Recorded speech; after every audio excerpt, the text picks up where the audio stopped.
Hey, I'm Ziv, and this is On the Journey. Every week On the Journey explores the intersection of wellness, spiritual inquiry, mental health, personal growth, and purposeful living through the eyes of the people we interview. And today I'm happy to host Helen and to hear about being stuck, and how can we get out of it. Helen, welcome. Thank you so much, Ziv. It's so great to be here. So, Helen, we are all find ourselves more than often stuck and unable to choose or unable to take action. Why does it happen, and what can we do about it? Great question, and that's why it's an area where I work in constantly with women through my program, The Lioness Factor. And if the women are out there, anything like I was, I would try everything to be on that even flow, be on that even keel, and still at times quite bewildering, so that I would find myself stopped or stuck by my thoughts, and it would be exhausting trying to push through. And what I didn't understand was that even though I'd had a medical background, even though I've have many different modalities, I didn't actually know and understand just how different the female brain is wired to the male brain, and the impact that has for us, and in the flow of life. And also that epigenetically, which is really a big word for what goes on with our DNA, is that for women, we carry intergenerational trauma. So often where we can get stopped, Sid, is that we don't even understand why we're stopped. We're like, this doesn't even feel like it's me. I don't understand. And I heard myself say that often. I hear my clients when they first come to me say, this is just, I've tried everything, but this is bewildering. And it's very often it's because it's been passed down through in the DNA epigenetically from generation to generation to generation. And that has a dramatic impact in our ease and flow for the day. So how do we confront a challenge that we are not even sure why it's there? Well, what typically happens is for women, and again, I'm sure many of your audience out there will maybe have a shared experience to I have. We will have all these rituals and routines. We'll practice gratitude. We'll practice meditation and yoga. We'll, do everything we can to be a good person, and we'll try all sorts of things.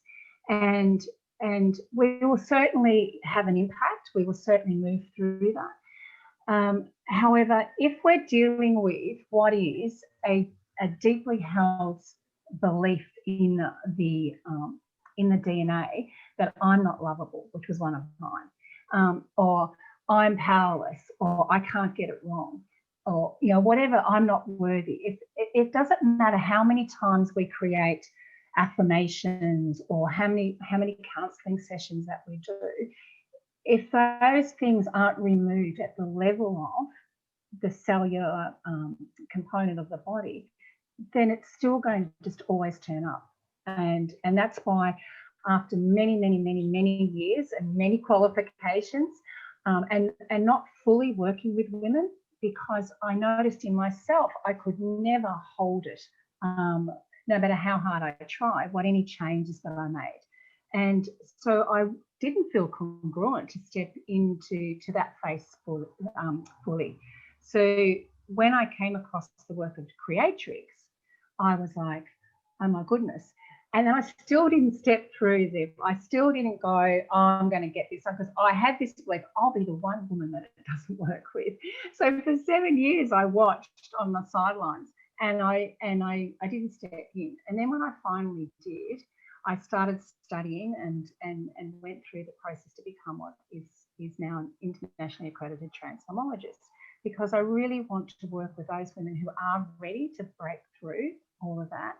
And not every woman is ready in their journey, but who wants to clear that with no pain and no anguish and no having to recount all the trauma, but just to work at that level such that I can hand on heart say, for you to even say to me perhaps, or maybe what's going on is you're unlovable. That is like foreign language to me. I can't actually relate that to myself as being my truth.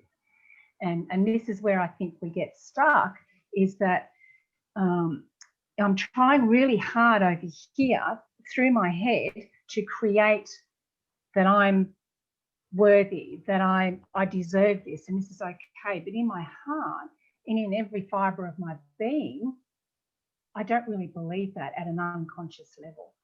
And so we keep having this confront all the time and bumping up against, and that's where it becomes this cycle of dysfunction, of up and upset.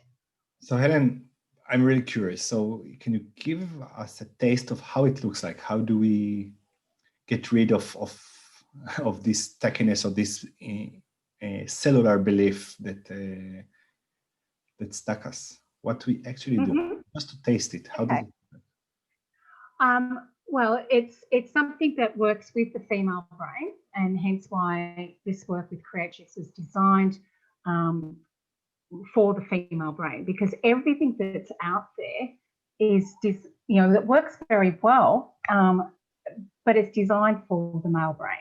And so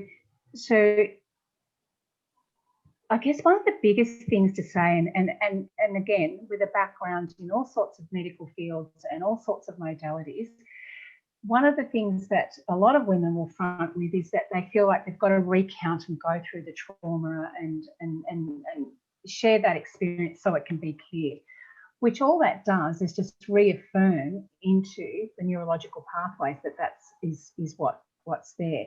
And there's none of that. So a consultation is very customized, and it's a very personalized experience. And first and foremost is having what's called a beliefs identifier consultation to actually identify what's actually there. And that's where my training has come in, to really listen for what's in there, and then to identify if that woman is in fact ready to have that completely cleared. And if after going through that process, which is usually about an hour consultation, I would then set up a program that's typically between 3, maybe 4 consultations all up, and where we would work through what I'd identify as being all those major beliefs or chronic emotions.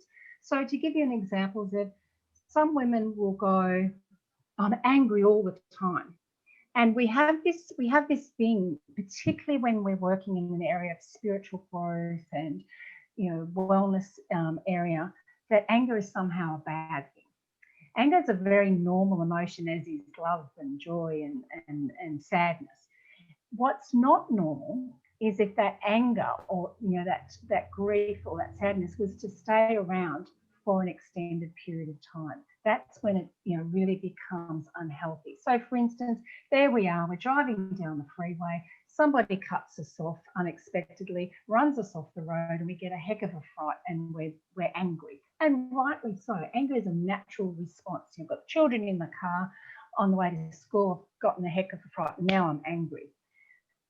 That's very normal. But some would say, oh no, you shouldn't be angry, you should be just grateful because you're alive.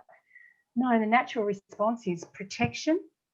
Anger is what puts us in the swing. What's not healthy for us, though, if a week later I'm still talking about that experience with a really high level of anger, I'm furious, and I'm consumed by it. That's a chronic, unhealthy emotion. So where Creatrix works, and as a transformologist, where I work is clearing away those unhealthy chronic emotions that have us stop. So the normal reaction is, there's the children have walked in, you've walked in, and there's socks on the floor, and we have an instant, we go from 0 to 10. There's an irrationality about that. And then we're feeling guilty. Oh, I've got to write in my gratitude journal, and oh, I'm a bad person. No, come on, just meditate, come back to calm. So it's this seesaw, and it's exhausting. So to come back to your question, is that in identifying what's there and the impact that has, We then partner together. I don't fix a woman. She has within her all the wisdom that she needs internally and her highest wisdom in order to know what to do. I partner with her at that very deep level, and so that her wisdom identifies what needs to happen, clear away those beliefs, those disempowering, limiting beliefs, those chronic emotions. And then what's left is the wisdom in how to move forward. And so then I, support with that, and once that's done, it's done. That woman is free. Those issues can and never do come back.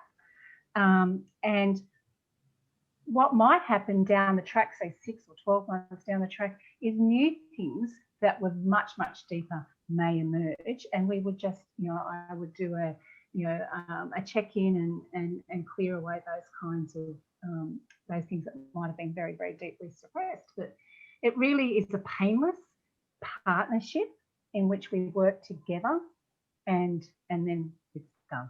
And it's so I got to tell you, since I did that work myself, my life has completely transformed. It sounds amazing. I just want to make sure I understood the essence. So basically what you're saying is that an event occurred many times in the outside world, and we react to it, and many times our reaction is natural. The issue starts when we take this event and our reaction and we relive it in a way, and we add on top of it shame and guilt and all other things. And through time, this maybe difficult, maybe not so difficult event becomes bigger and bigger inside of us. And together with other things, it makes us stuck, and it creates belief system that just holds us back. And often we don't even know when that event occurred. It could have happened when we were little. It could have happened generations and generations and generations back. And I write about this in a book that I'm a part of that's about to be published. And little girls should be seen and not heard, which was something that was very much instilled to me because I'm of that generation where that was just the norm, but that had a dramatic impact on me. And no matter all the things that I would do in regards to presenting and facilitating and mentoring and coaching, I was still doing that through the filter of a belief that was very deep inside, that little girls are meant to be seen and not heard. And so there was this inner sort of turmoil, because I would be like, when you learn to drive, and I learned to drive, it was all by gears. And, we call it here in Australia kangaroo hop, where you're trying to get going and nothing's coordinating. It's a bit like that in life. Like I would step forward and then I'd pull back. I'd step forward and I'd pull back. And I used to get really angry and upset with myself because I didn't understand, because my goal and my dream was to be out there helping others, being a contribution. And yet it was a bit bewildering to me, because I would be kangaroo hopping in my life at times. And when I cleared that, when I had that cleared, it was like there was like nothing getting in the way of me being able to have a conversation like this with you so freely, without any, I hope I say the right thing, I hope I don't upset people, what if I in the background is chatter.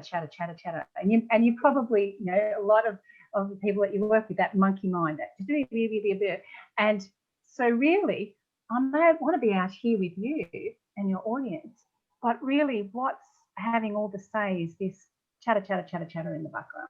And that's what goes on. And one of the consistent things that happen with my clients is they say, it's not so noisy in my head. And that's how I experience myself now. I used to feel like I had 20 CDs playing at once. There'd be a couple of music tracks, there'd be all these conversations going on. And it's rare for me to have a busy mind anymore. And it's usually because I've got lots of projects on the go that I'm thinking of things, but not this incessant chatter that is actually running the show. There's just this calmness and peace. And I get to choose. Definitely. Helen, thank you so much for this interview, for your knowledge, experience, all all your a special way to look at being stuck. Thank you very much. You're so welcome. Thank you very much.